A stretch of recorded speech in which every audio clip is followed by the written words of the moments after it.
اور ہم نے داؤد اور سلیمان کو علم بخشا، اور انہوں نے کہا کہ اللہ کا شکر ہے جس نے ہمیں اپنے بہت سے مومن بندوں پر فضیلت دی۔ اور سلیمان داؤد کے قائم مقام ہوئے اور کہنے لگے کہ لوگوں، ہمیں اللہ کی طرف سے پرندوں کی بولی سکھائی گئی ہے اور ہر چیز عنایت فرمائی گئی ہے، بے شک یہ اس کا خاص فضل ہے۔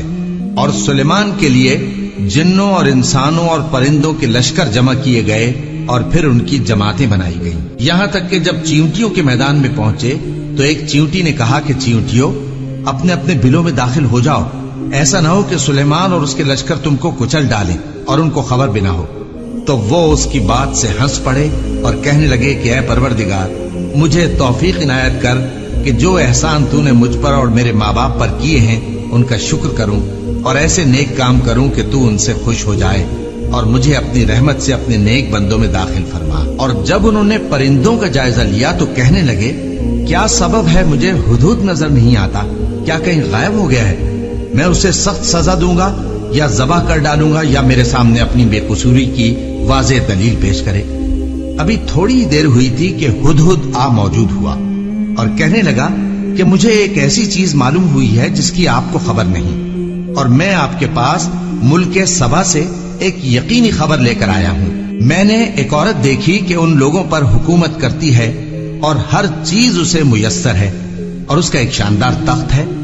میں نے دیکھا کہ وہ اور اس کی قوم اللہ کو چھوڑ کر آفتاب کو سجدہ کرتے ہیں، اور شیطان نے ان کے اعمال انہیں آراستہ کر دکھائے ہیں اور ان کو رستے سے روک رکھا ہے، پس وہ رستے پر نہیں آتے اور نہیں سمجھتے ہیں کہ اللہ کو جو آسمانوں اور زمین میں چھپی چیزوں کو ظاہر کر دیتا اور تمہارے پوشیدہ اور ظاہر اعمال کو جانتا ہے، کیوں سجدہ نہ کریں؟ اللہ کے سوا کوئی عبادت کے لائق نہیں، وہی عرش عظیم کا مالک ہے۔ سلیمان نے کہا، اچھا، ہم دیکھیں گے تو نے سچ کہا ہے یا تو جھوٹا ہے۔ یہ میرا خط لے جا اور اسے ان کی طرف ڈال دے، پھر ان کے پاس سے ہٹ جانا اور دیکھنا کہ وہ کیا جواب دیتی ہیں۔ ملکہ نے کہا کہ دربار والوں، مجھ تک ایک نامہ گرامی پہنچایا گیا ہے، وہ سلیمان کی طرف سے ہے، اور مضمون یہ ہے کہ شروع اللہ کا نام لے کر جو بڑا مہربان نہایت رحم والا ہے، بعد اس کے یہ کہ مجھ سے سرکشی نہ کرو اور مطیع و فرما بردار ہو کر میرے پاس چلے آؤ۔ خط سنا کر کہنے لگی کہ اے اہل دربار، میرے اس معاملے میں مجھے مشورہ دو، جب تک کہ تم حاضر نہ ہو اور صلاح نہ دو میں کسی کام کا فیصلہ نہیں کیا کرتی۔ وہ بولے کہ ہم بڑے زوراور اور سخت جنگجو ہیں، اور حکم آپ کے اختیار میں ہے، تو جو حکم دیجیے گا اس کے انجام پر نظر کر لیجیے گا۔ اس نے کہا کہ بادشاہ جب کسی شہر میں داخل ہوتے ہیں تو اس کو تباہ کر دیتے ہیں اور وہاں کے عزت والوں کو ذلیل کر دیا کرتے ہیں، اور اسی طرح یہ بھی کریں گے۔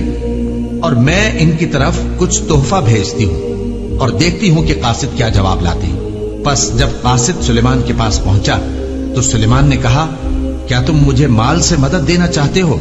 سو جو کچھ اللہ نے مجھے عطا فرمایا ہے وہ اس سے کہیں بہتر ہے جو تمہیں دیا ہے۔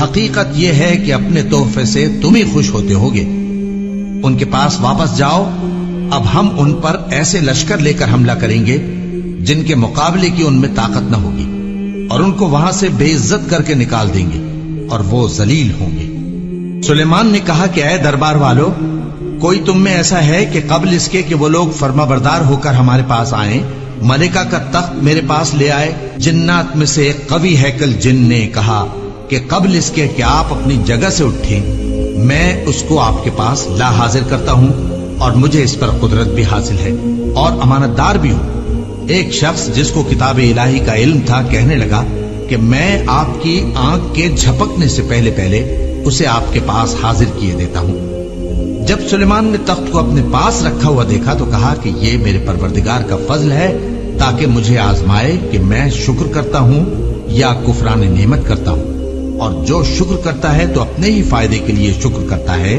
اور جو ناشکری کرتا ہے تو میرا پروردگار بے نیاز ہے، کرم کرنے والا ہے۔ سلیمان نے کہا کہ ملکہ کے امتحان عقل کے لیے اس کے تخت کی صورت بدل دو، دیکھیں کہ وہ سوج رکھتی ہے یا ان لوگوں میں سے ہے جو سوج نہیں رکھتے۔ پھر جب وہ آ پہنچی تو پوچھا گیا کہ کیا آپ کا تخت بھی اسی طرح کا ہے؟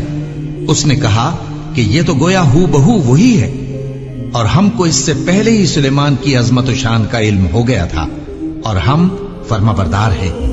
اور وہ جو اللہ کے سوا دوسروں کی پرستش کرتی تھی، سلیمان نے اس کو اس سے منع کیا کہ وہ کافروں میں سے تھی۔ اس کے بعد اس سے کہا گیا کہ محل میں چلیے۔ جب اس نے اس کے فرش کو دیکھا تو اسے پانی کا حوض سمجھا اور کپڑا اٹھا کر اپنی پنڈلیاں کھول دی۔ سلیمان نے کہا، یہ ایسا محل ہے جس کے نیچے بھی شیشے جڑے ہوئے ہیں۔ وہ بول اٹھی کہ پروردگار، میں اپنے آپ پر ظلم کرتی رہی تھی اور اب میں سلیمان کے ساتھ اللہ رب العالمین پر ایمان لاتی ہوں۔